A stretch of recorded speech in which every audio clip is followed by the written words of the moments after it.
Sometimes when I ask my husband a question that there's a clear right answer to, I will preface it with, "This is not a trick question."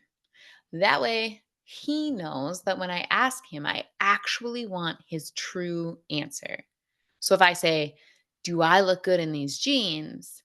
He knows that I'm not just looking for him to say, "Honey, you are every bit as attractive to me as you were when I met you."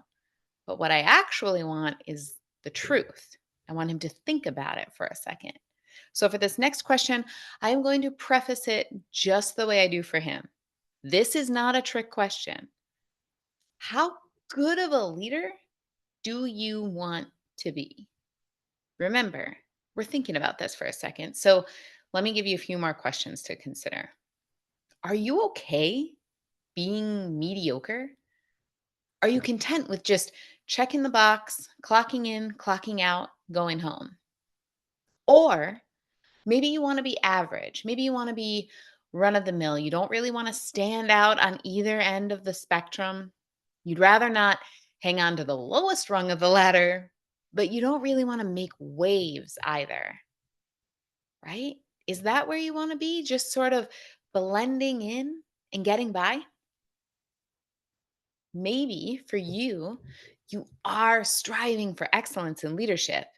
You want to be an exceptional leader who inspires and motivates everyone around you. You want them to want to raise the bar for themselves. And if you want to be exceptional, you're going to have to raise the bar for yourself on your standards. Now, today we are going to explore what it looks like and how you can raise the bar for yourself and inspire other people to do the same. But first, I would love to see it in the comments. Where are you? Truthfully, this is not a trick question. What sort of leader do you want to be? Mediocre, average, exceptional? Or maybe it's something different for you. But I would love to see that in the comments. Now, I would venture to guess that if you are still watching this, you picked to be exceptional. You want to be excellent. You might have even felt a little bit smug, rolling your eyes as I kind of described people who would want to check in and check out of being a leader, as someone would try to just sort of blend in and not want to change their world or the organization. They don't want to worry about influence.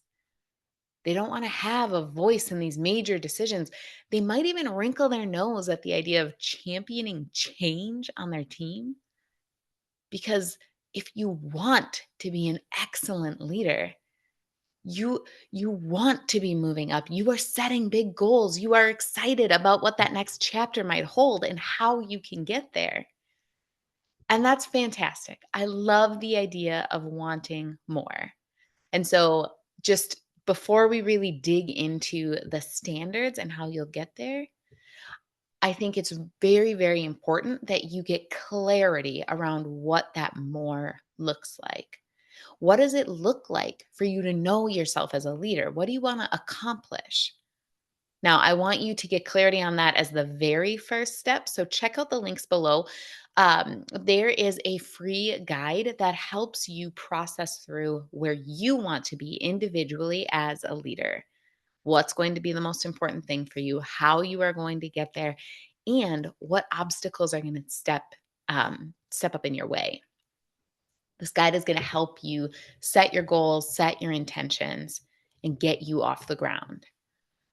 But good goals, good intentions, they're just the first step. They're a good first step, but one step just isn't enough, right? The problem is when you simply want things to happen, or even when you set really big goals around them, you're going to fall short. Goals don't dictate results, your standards do.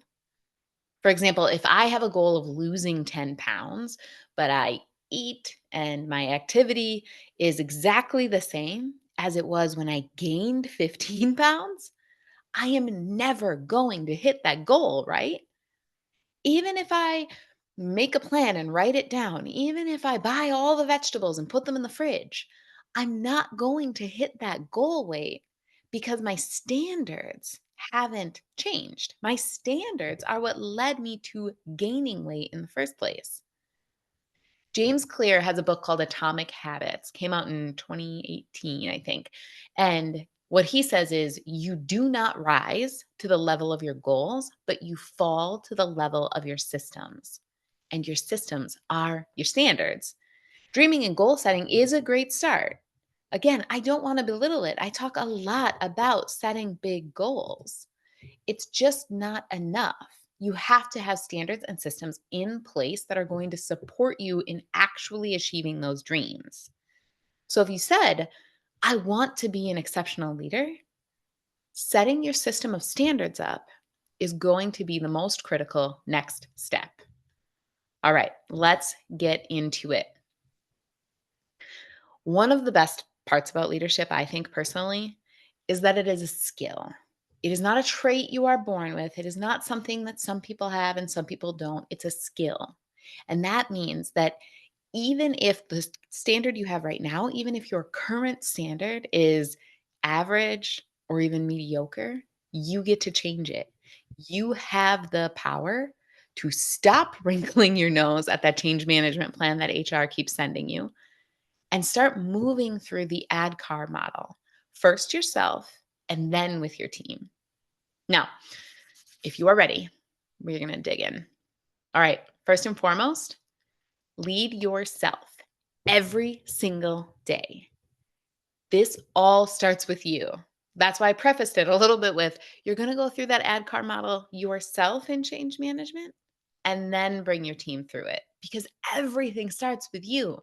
Your experience, your skills, your strengths, they are building you to take each successive step.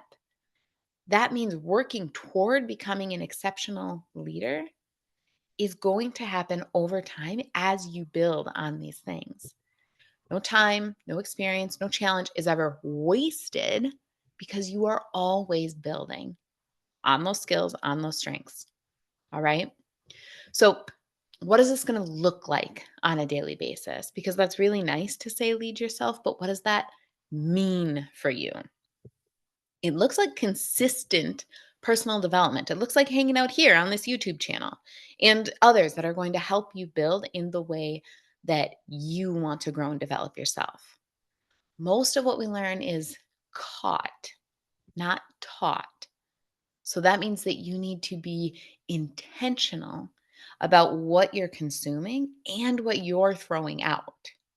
Because just like you are catching lessons from me, both what I'm intentionally trying to teach you and what you're seeing from me in any of my, social media channels, LinkedIn, Instagram, any of that, but also what I am actually telling you in the content. And your team's doing the same thing too. They are looking to you to set the standard for them. So set it, read daily. Don't tell everybody what it is that you're reading all of the time. You're not doing it to gain points that you read every single day. You're doing it because you can demonstrate your growth because you're sharing the nuggets with your team and they can see that you're developing over time. Set and hold your own boundaries. If you need an example of healthy work life balance and you know your team does as well, talk about that. Talk about what you're working on and how you're trying new things to give you the balance that you need. Share with the team when you make mistakes. There is nothing that shows personal growth like humility and a growth mindset. So don't berate yourself, don't berate other people for making mistakes. Just openly own what happened and what you're going to do next time. So, years ago, I worked with a VP and she was complaining to her leadership team. We're in a big room with her entire leadership team. And she was saying that the staff skipped an employee engagement event. Okay. So she was with the leadership team, and a large portion of those who reported to that leadership team hadn't gone to this employee engagement event. Engagement is down, she said. Did you even tell your staff to go to this event? The implication there being that it is this one event that is going to help all of employee engagement, and that leaders just simply barking the order at their teams that they need to go to an event is going to change it. It won't. So, my question to her was, did she go to the event? Had she attended? No, she hadn't. So, how many of her team do you think attended? There was 10 of them total. How many went? 2. 2 people went. Because if she wasn't prioritizing the event, if their leader who they are looking to set the example, right? She might have taught them, she might have told them that this event is important, but what they caught is that it isn't a priority for her. So, only 2 of the 10 went. And guess what? Of those leaders, the 2 people who went saw a much greater turnout from their teams than the other 10 did. Because again, what the staff is seeing is this isn't a priority. Our VP isn't going, our managers aren't going. So it's nice that they have it, but what's important is that we stay here and do our work because that is what our leaders are doing. The managers thought that they were too busy to be wasting time developing their personal brand. They did not think that it was important. And so that's exactly how their staff looked at it too. Those who did go, those 2 people who did go and saw their teams have a higher turnout there, they were rewarded with getting to know their teams better. Could you imagine knowing the personal brand of every person on your team? What a gift that would be to be able to speak to them in a way that speaks to their personal brand. We're going to get to that in just a second. But they were having open discussions around this event because there was a lot of work to do.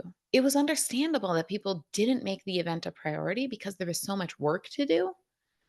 But the leaders who went were able to have these conversations of how are we going to make this event a priority and get our work done in the process. They got to set up a standard of leading themselves that then was emulated by their teams because those teams were watching their leader. Those leaders were watching their VP. And if you're thinking no one's watching, they are always watching. All right, number 2, we are going to communicate persuasively. Communication is a leader's number one responsibility. There is no other priority that should be higher than that. I don't say should a lot, but that is a big one. People don't do what you tell them to do, they do what they want to do. So, an exceptional leader relates everything that you need your people to do to what those people want. Again, going back to that personal brand, what a gift to get the answers to the test in that way. When you do this, when you relate every task that must be done, every goal that must be hit to something that advances what they want and what's important to them, you are tying the needs and wants together. That is what an exceptional leader does because you'll have your people wanting to lean in to catch every single word. They're going to be committed to what needs to be done even before you speak it because they know that it leads to what they want. Whenever I say every task that must be done, it makes me think of a line in the Mary Poppins song, A Spoonful of Sugar. In A Spoonful of Sugar, she is literally conveying this message to the children, right? Every medicine you need to take comes with a spoonful of sugar. Spoonful of sugar helps the medicine go down. They need to clean up their nursery. And so they're going to turn it into a game because what the kids want is to have fun. And what Mary Poppins wants, what the parents want, what the nanny wants is to have that nursery clean. And so they are balancing, or Mary Poppins, who is an exceptional leader in that movie, she is balancing the needs and the wants of the organization, the household, and the employees, for lack of a better word, the children in this movie. And so by pairing those two things together, she is helping them advance The Total Cause. I know. It feels like a bit of a stretch. Rewatch the movie because she does it with Mr. Banks as well. But to not get too off topic, let's go back to work, right? So, I was working with an IT manager once, and the IT manager was working with several different business managers on the rollout timeline for a sales software. They were implementing Salesforce, and the timing of those things is always so tricky. So, the timing of Salesforce going live was going to be in the busiest month of the year for home sales for this business manager, right? So traditionally, they can look at the trends and see that this was the busiest month. So the business manager was completely obstinate. He was absolutely flat out refusing to have his people learn a new system during the busiest time of the year. Can't blame him. That's a valid concern, right? But that IT manager, he dug his heels in too.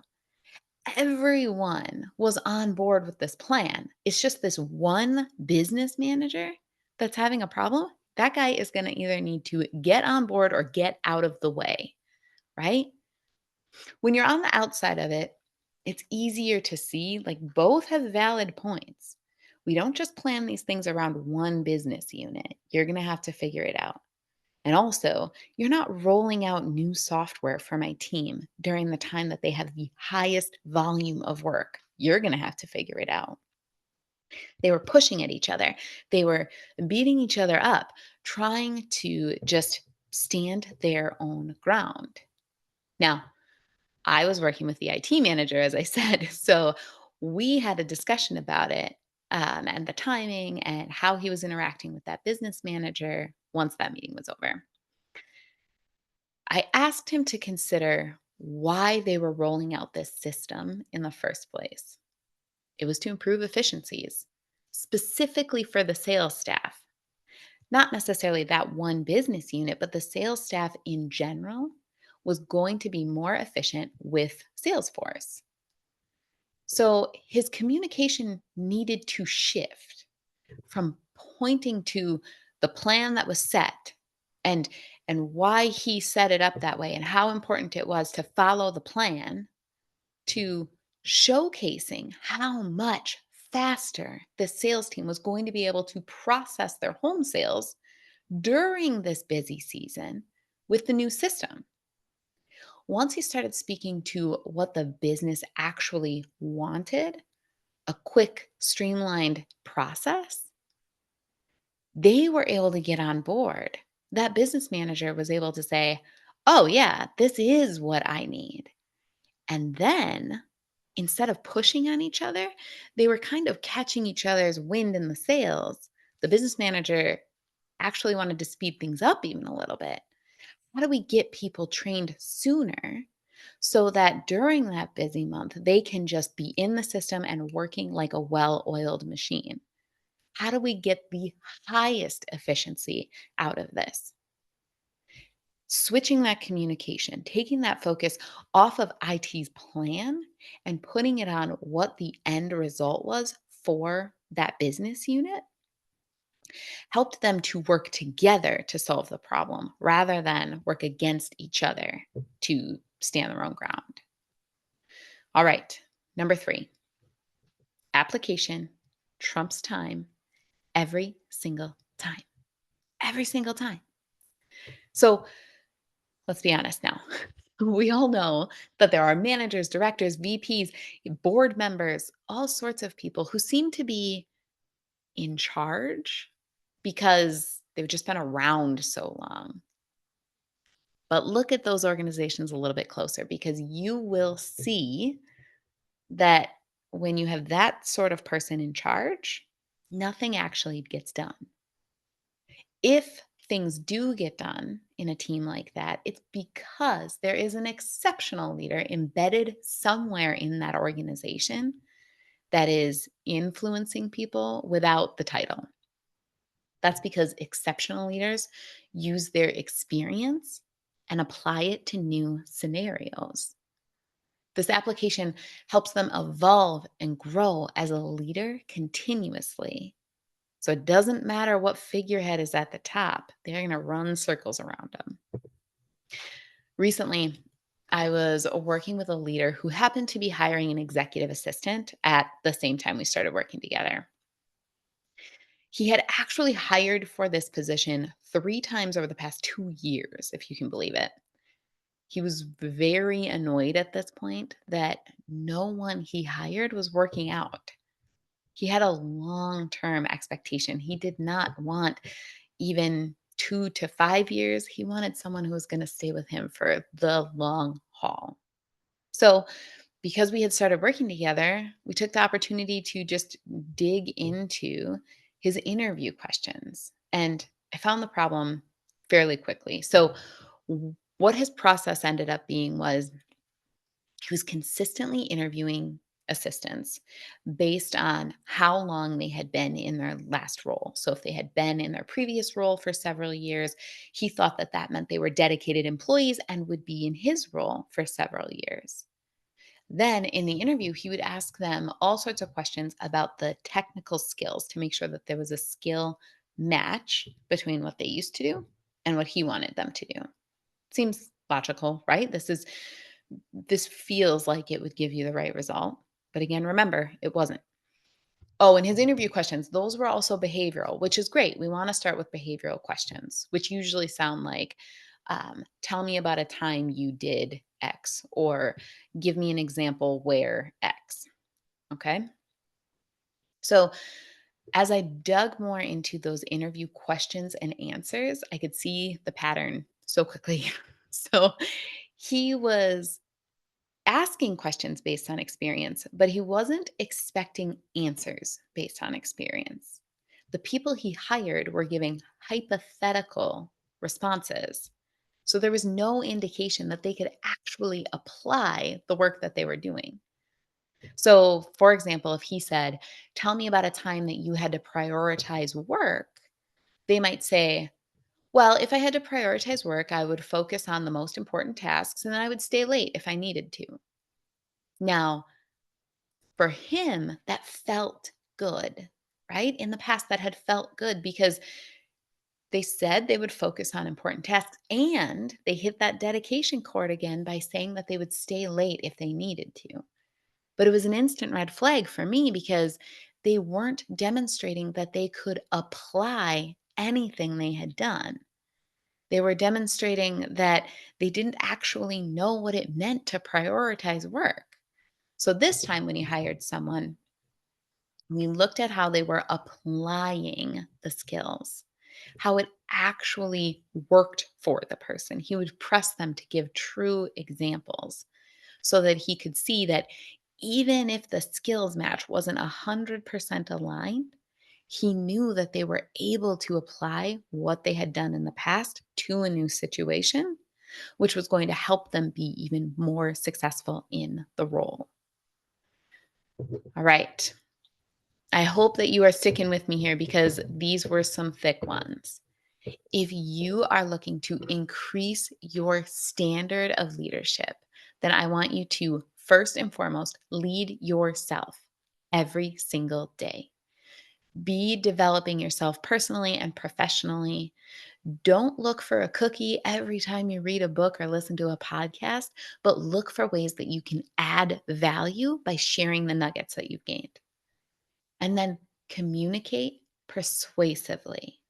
Don't just tell people what they need to do and expect them to follow.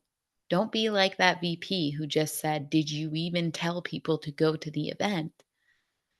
Explain things in a way that will benefit them. Help that manager understand what is in it for them and their team when they follow the plan that you have set out. And then number three, application trumps time every time. You will see more success with your team when you get them putting in the work and you get them actually doing the tasks, and you'll get more from yourself as well. Don't sit here thinking hypothetically about how you would handle a situation. Jump in and do it. Jump in and handle it. When you practice these things, when you up your standards, you will watch your growth just climb. So imagine this, you're on a team. You have one of those figureheads, right? One of those people in charge that's just been around for so long that now they're deemed in charge. You don't have the same tenure, maybe, and that's fine. When an unprecedented issue comes up, like maybe there's a scammer trying to pretend they're a customer who's trying to get a huge order sent to them, because you lead yourself, because people seeing you raise the bar for yourself, they look to you to lead them through this challenge. You're the one who's most up on the current trends and the problem solving strategies. You're the one who's developing yourself consistently. You're the one who's able to communicate with internal and external stakeholders because you've made communication a priority. And you're the one willing to jump into action while that figurehead is still stuck saying, "Why us?" He might be complaining about what this world is coming to, but you have already found a solution for this instance and you're setting up precautions for next time. He might be willing to settle his standards on average. That's fine, but that's not you. And in this moment, when it really matters, you are thrilled that you put in the work, following the system and setting the standards to make excellence your standard of leadership. I hope that that is as beautiful a vision as you can imagine for yourself as I am imagining it for you right now. I hope this was helpful for you today, and I will see you in the